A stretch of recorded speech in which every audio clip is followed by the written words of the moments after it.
നിരവധി പേരാണ് ശിവലിംഗം കാണാനായിട്ട് എത്തുന്നത്. 10ാം നൂറ്റാണ്ടിലെ ഒരു ശിവലിംഗമാണ് ഇപ്പോൾ കണ്ടെത്തിയിരിക്കുന്നത്. എന്താണ് കൂടുതൽ വിശദാംശങ്ങൾ? മധ്യപ്രദേശിലെ തെണ്ടുഗേഡ എന്ന് പറയുന്ന സ്ഥലത്ത് ധോണി ഗ്രാമത്തിലാണ് ഈ പുരാവസ്തു വകുപ്പ് ഈ ശിവലിംഗം കണ്ടെത്തിയത്. അത് അവിടെ ഒരു വളരെ പ്രാചീനമായ ഒരു ഹനുമാൻ ക്ഷേത്രമുണ്ട് ഈ തെണ്ടുഗേഡ ധോണി ഗ്രാമത്തിൽ. അതിനടുത്തുള്ളൊരു കുളത്തിൽ നിന്നാണ് അവർക്ക് ഈ വിഗ്രഹം കിട്ടിയത്. ഇത് 10ാം നൂറ്റാണ്ടിൽ നിർമ്മിച്ചതാണ്, ഉണ്ടാക്കിയതാണ് എന്ന് കണ്ടെത്തിയിട്ടുണ്ട്. എന്തായാലും പുരാവസ്തു വകുപ്പ് സ്ഥിരീകരിച്ചിട്ടുണ്ട്. അതിൻ്റെ എന്താ പറയണ്ടേ, വിവരം പുറത്തു വന്നപ്പോഴാണ് ഒരുപാട് ആൾക്കാർ ശിവലിംഗം കാണാൻ വേണ്ടിയിട്ട് വന്നിരിക്കുന്നത്. ഇത് ഈ ഗ്രാമത്തിൽ ഇങ്ങനെ വലിയ പ്രാചീനമായ ഒരുപാട് ക്ഷേത്രങ്ങൾ ഉണ്ടായിരുന്നെന്നും അതൊക്കെ തകർക്കപ്പെട്ടിരിക്കുന്നുവെന്നും അതിൻ്റെ അവശിഷ്ടങ്ങൾ ഉണ്ടെന്നും ഒക്കെ ഉള്ള വാർത്തകൾ നേരത്തെ തന്നെ പുറത്തു വന്നിരുന്നു. അപ്പോൾ അതുകൊണ്ട് ഇതൊരു അത്ഭുതമല്ല. അവിടെ ഇനിയും ശിവലിംഗം പോലെ മറ്റ് ഈ ഹിന്ദു ദേവീ ദേവന്മാരുടെ വിഗ്രഹങ്ങൾ കണ്ടെത്താനുള്ള സാധ്യത വളരെ കൂടുതലാണ്. അപ്പോൾ അതിൻ്റെ പല ഉത്ഖനനങ്ങളും ആ ഭാഗത്ത് നടക്കുന്നുണ്ട്. ഇതിപ്പോൾ കണ്ടെത്തിയിരിക്കുന്നത് വലിയൊരു ശിവലിംഗവും അതിന് 2 അടി നീളം വരുന്ന അതിൻ്റെ ഈ ജലം ഒഴുകിപ്പോകാനുള്ള ഒരു ജലഹരി എന്ന് പറയുന്ന ഒരു സാധനമുണ്ട്. ഈ ശിവലിംഗം അതിലാണ് ഇരിക്കുന്നത്. ആ സാധനവും ചേർത്താണ് കണ്ടെത്തിയിരിക്കുന്നത്. അതായത് സമഗ്രമായിട്ട് മൊത്തത്തിലുള്ള സാധനമാണ്. ഇത് ആർക്കും നശിപ്പിക്കാൻ പറ്റിയില്ല. ഇതെങ്ങനെയോ ആ കുളത്തിൽ കിടക്കുകയായിരുന്നു. അതാണിപ്പോൾ കണ്ടെത്തിയത്. എന്തായാലും ഞാൻ പറഞ്ഞല്ലോ, നിരവധി പുരാതന ക്ഷേത്രങ്ങളുടെ അവശിഷ്ടങ്ങൾ അവിടെ ഉണ്ടെന്ന്. ഇതിനൊരു ചരിത്രമുണ്ട്. അതായത് മുഗൾ ഭരണകാലത്ത് ഈ മുഗളന്മാർ അവിടുന്ന് നമ്മുടെ ആഗ്രയിൽ നിന്ന് ഇങ്ങോട്ട് താഴോട്ട് ഭാരതത്തിൻ്റെ മറ്റു ഭാഗങ്ങൾ, ഈ ദക്ഷിണ ഭാഗം ഒക്കെ കീഴടക്കണം എന്ന് പറഞ്ഞ് അവിടെയും ഭരണം ഉറപ്പിക്കണമെന്ന് പറഞ്ഞ് താഴോട്ട് വരാൻ തുടങ്ങി. അപ്പോൾ അവരിങ്ങനെ വരുന്ന കൂട്ടത്തിൽ ഈ മധ്യപ്രദേശിലെ ഈ ഭോപ്പാൽ കടന്നിങ്ങനെ വരുന്ന കൂട്ടത്തിൽ അവർ ഈ ഭാഗത്തൊക്കെ കണ്ടമാനം അക്രമം അഴിച്ചു വിട്ടു. യുദ്ധങ്ങൾ നടന്നു, വലിയ യുദ്ധങ്ങൾ നടന്നു. ഒരുപാട് ക്ഷേത്രങ്ങൾ തകർത്തു. വലിയ വലിയ ക്ഷേത്രങ്ങളുണ്ടായിരുന്നു ആ ഭാഗത്തൊക്കെ. ആ ക്ഷേത്രങ്ങൾ തകർത്തു. പല നാട്ടുരാജ്യങ്ങളും അവർ പിടിച്ചടക്കി. എന്നിട്ട് അവരുടെ അധീനതയിലാക്കി. അതിൻ്റെ പേര്, പഴയ ചിഹ്നങ്ങളെല്ലാം മാറ്റിക്കളഞ്ഞു. ഉദാഹരണത്തിന് ഇവിടുന്ന് നമ്മൾ പോകുമ്പോൾ നാഗ്പൂർ കഴിഞ്ഞാൽ ഒരു 5 മണിക്കൂർ യാത്ര ചെയ്താൽ അടുത്ത സ്റ്റേഷനാണ് ഇറ്റാർസി. ഇറ്റാർസി എന്ന് പറയുന്ന ഒരു ജംഗ്ഷനാണ്. അത് നമ്മൾ പൂനെയിൽ നിന്ന് നാന്ദേഡ് ആ ഭാഗത്തുനിന്ന് വരുന്ന റെയിൽവേ ലൈനും ഈ ദക്ഷിണ ഭാഗത്തുനിന്ന് ചെന്ന് നാഗ്പൂർ വഴി ചെന്ന് കയറുന്ന ലൈനും ഇവിടുന്ന് വലത്തോട്ട് തിരിഞ്ഞ് ജബൽപൂർ വഴി നമുക്ക് UP-യിലേക്ക് പോകാവുന്ന ലൈനും നേരെ ഡൽഹിക്ക് പോകുന്ന ലൈനും, ഇങ്ങനെ ഒരു ജംഗ്ഷനാണ്. 4 കൂടിയ കവലയാണ് വാസ്തവത്തിൽ ഇറ്റാർസി. ഈ ഇറ്റാർസി എന്ന് പറയുന്ന ജംഗ്ഷൻ വരുന്നത് ഹോഷംഗാബാദ് എന്ന് പറയുന്ന ജില്ലയിലാണ്. ഈ ഹോഷംഗാബാദ്, ഞാൻ അവിടെ ആ ഭാഗത്തൊക്കെ യാത്ര ചെയ്തിട്ടുണ്ട്, ഭോപ്പാലും ഒക്കെ യാത്ര ചെയ്തിട്ടുണ്ട്. അപ്പോൾ എനിക്ക് ഈ ഹോഷംഗാബാദ് എന്ന് പറയുന്ന ഈ ജില്ലയിൽ കൂടെയാണ് നർമ്മദ ഒഴുകി പോകുന്നത്. ഈ ഹോഷംഗാബാദ് കഴിഞ്ഞാൽ തൊട്ടടുത്ത ജില്ലയാണ് ബുധനി ഒരു എന്താ പറയുക, കാടാണ്. അപ്പോൾ ആദിവാസികളൊക്കെ ധാരാളം ഉള്ള ജില്ലയാണ് ഈ ബുധനി ജില്ല. അപ്പോൾ ഈ ഹോഷംഗാബാദ്, ഞാനിങ്ങനെ ആലോചിച്ച്, ഈ ബുധനി എന്ന പേര് ഇപ്പോഴും ഉണ്ട്, ഇപ്പുറത്ത് ഹോഷംഗാബാദ്, അതൊരു ചേർച്ചയില്ല. അപ്പോൾ ഞാൻ അവിടെയുള്ള ഒരാളിനോട് ചോദിച്ചു, ഇതിൻ്റെ പഴയ പേരെന്താ എന്ന് ചോദിച്ചു. അപ്പോൾ അദ്ദേഹം പറഞ്ഞു, അത് ഹോഷംഗാബാദ് എന്ന് പറയുന്നത് മുഗൾ ഭരണകാലത്ത് കിട്ടിയ പേരാണ്. ഇതിൻ്റെ പഴയ പേര് നർമ്മദാപുരം എന്നാണ്. നർമ്മദയുടെ തീരത്തുണ്ടായ ഒരു ചെറിയ പട്ടണവും കാര്യങ്ങളൊക്കെയാണ്. അത് അവർ പറയുന്നത് പഴയ കാലത്ത് ഇത് വളരെ സമ്പന്നമായിരുന്നു എന്നാണ്. ഗണപതി വട്ടമൊക്കെ പോലെ. ഗണപതി വട്ടം പോലെ വളരെ സമ്പന്നമായിരുന്ന ഒരു പ്രദേശമാണ് ഈ നർമ്മദാപുരം. ഒരു വലിയ പട്ടണമൊക്കെ ഉണ്ട് നർമ്മദാപുരം.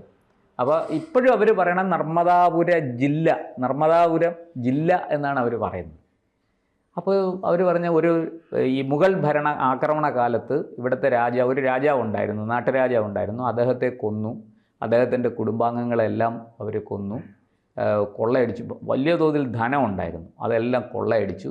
ഇപ്പോഴും ഈ ഹോഷംഗാബാദ് എന്ന് പറയുന്ന ഈ ജില്ല, എനിക്ക് തോന്നുന്നത് ഇന്ത്യയിലെ ഏറ്റവും കൂടുതൽ ഗോതമ്പ് ഉൽപ്പാദിപ്പിക്കുന്ന ജില്ലകളിൽ ഒന്നാണ്.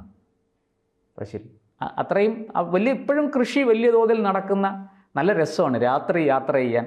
അവിടെ ഈ റോഡിൽ കൂടെ ആണെങ്കിലും നമ്മൾ ട്രെയിനിൽ പോകുമ്പോഴും ഈ പിന്നെ എന്താ പറയണ്ടേ, ഈ നാന്ദേഡിൽ നിന്ന് വരുന്ന നമ്മുടെ ഈ പടിഞ്ഞാറ് ഭാഗത്തുനിന്ന് വരുന്ന ബോംബെയിൽ നിന്ന് വരുന്ന റെയിൽവേ ലൈൻ ഉണ്ടല്ലോ, ആ ലൈൻ വന്നാലും നമുക്ക് അനുഭവപ്പെടുന്നത് രാത്രിയിൽ യാത്ര ചെയ്യുകയാണെങ്കിൽ, പ്രത്യേകിച്ചും ഈ ഗോതമ്പ് പാടം, കൊയ്യാറായ ഗോതമ്പ് പാടമാണെങ്കിൽ ഈ നിലാവെളിച്ചത്തിൽ നല്ല സ്വർണ്ണ കതിരുകൾ ഇങ്ങനെ കാറ്റത്ത് ഇങ്ങനെ ഉലയുന്ന കാഴ്ച കാണാം.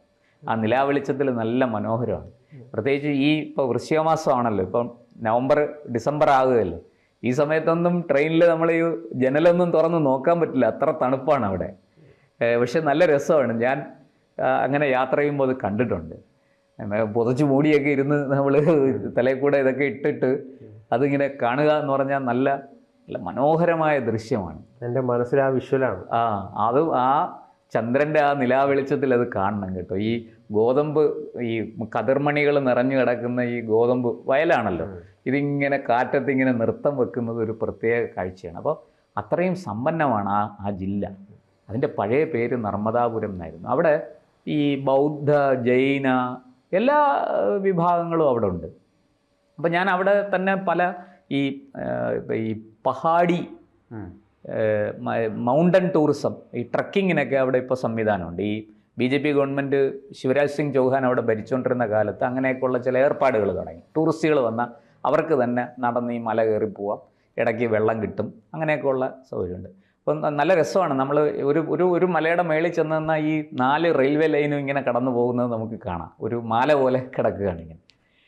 അപ്പോൾ ആ പ്രദേശത്ത് ഞാൻ യാത്ര ചെയ്തിട്ടുണ്ട്. അവിടെ ഇതുപോലെ നിരവധി ബൗദ്ധ, ജൈന വിഹാരങ്ങൾ നശിപ്പിച്ചിട്ടുണ്ട് ഈ മുഗൾ ആക്രമണകാലത്ത്. അപ്പോൾ അവർ നാട്ടുകാരുടെ അടുത്ത് ചോദിക്കുമ്പോൾ അവർ പറയണം, അതൊക്കെ പണ്ട് മുഗൾ ആക്രമണകാരികൾ വന്നപ്പോൾ അവർ തച്ച് തകർത്തതാണ് ഇതൊക്കെ, എന്നിട്ട് കൊള്ളയടിച്ചു, അവർ പണവും കൊണ്ടുപോയി, ഇന്നിപ്പോൾ ഇത് അതിൻ്റെ ഒരു അസ്ഥികൂടം പോലെ ഇത് മാത്രം ബാക്കി നിൽക്കുന്നു എന്നാണ്. അപ്പോൾ ഗവൺമെൻറ് എന്ത് ചെയ്തു എന്ന് വെച്ചാൽ, ഈ നമ്മുടെ ശിവരാജ് സിംഗ് ചൗഹാൻ്റെ നേതൃത്വത്തിൽ 10-15 വർഷം അവിടെ ഭരിച്ചാണല്ലോ, ഇപ്പോഴാണല്ലോ അദ്ദേഹം കേന്ദ്രത്തിലേക്ക് മാറിയത്.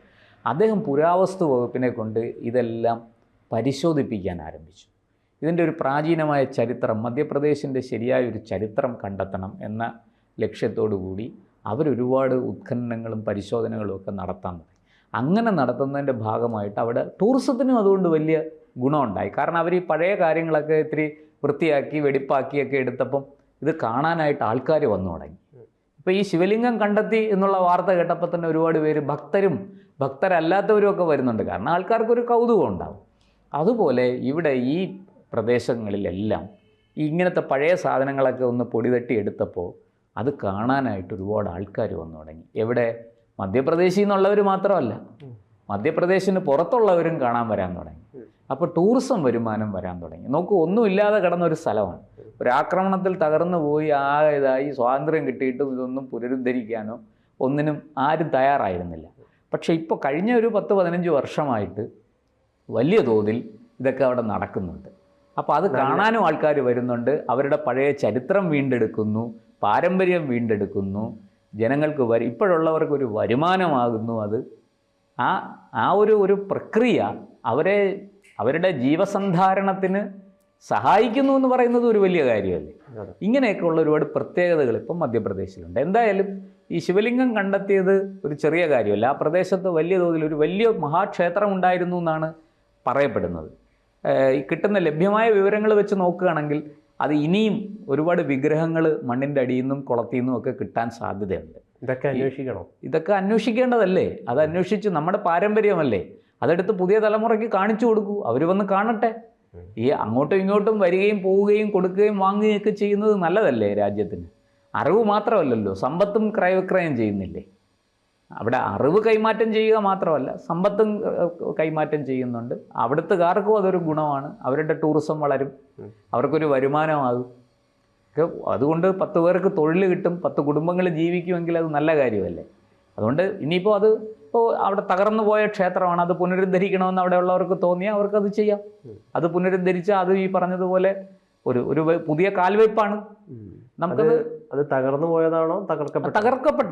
തകർക്കപ്പെട്ടതാണ്. എന്തായാലും അതൊക്കെ സംഭവിച്ചു പോയി. ഈ ചരിത്രത്തിൻ്റെ ഏടുകളിൽ മറഞ്ഞു പോയ കാര്യങ്ങളാണ്. ഇനിയിപ്പോൾ നമ്മളെ സംബന്ധിച്ച് അത് പുനരുദ്ധരിക്കാനും ഇത്തരം കാര്യങ്ങളെ നമ്മൾ നാടിൻ്റെ നന്മയ്ക്ക് വേണ്ടി പ്രയോജനപ്പെടുത്താനും ആണ് മുന്നോട്ട് പോകേണ്ടത്. അങ്ങനെ ഒരു ലക്ഷ്യത്തിൽ അവസാനം ഒരു കാര്യം കൂടി ചോദിക്കാം. അതിൽ വളരെ നന്നായിട്ട് പ്രശാന്തേട്ടന് കാര്യങ്ങൾ പറയാം.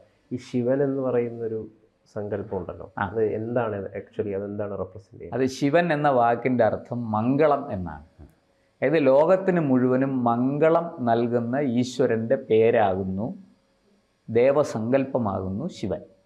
ഇതാണ് അതിൻ്റെ അർത്ഥം. ഈ നമ്മൾ സംസ്കൃത ഭാഷ പഠിക്കുമ്പോഴും അങ്ങനെയുള്ള ഇത്തരം ഗ്രന്ഥങ്ങൾ പഠിക്കുമ്പോഴും ഒക്കെ നമുക്ക് കിട്ടുന്ന അറിവ് അതാണ്. ആരാണോ ലോകത്തിന് മുഴുവനും നന്മ ചെയ്യുന്നത്, മംഗളം ചെയ്യുന്നത്, അവനാകുന്നു ശിവൻ.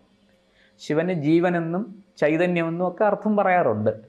ജീവനുള്ളത് ശിവം, ജീവനില്ലാത്തത് ശവം എന്നും പറയും ആൾക്കാർ. അപ്പോൾ ശവമല്ലാത്തതേതോ അത് ശിവൻ. അത് ലോകത്തിന് മുഴുവനും നന്മ ചെയ്യുന്നതാണ്, മംഗളം ചെയ്യുന്നതാണ്. അതാണ്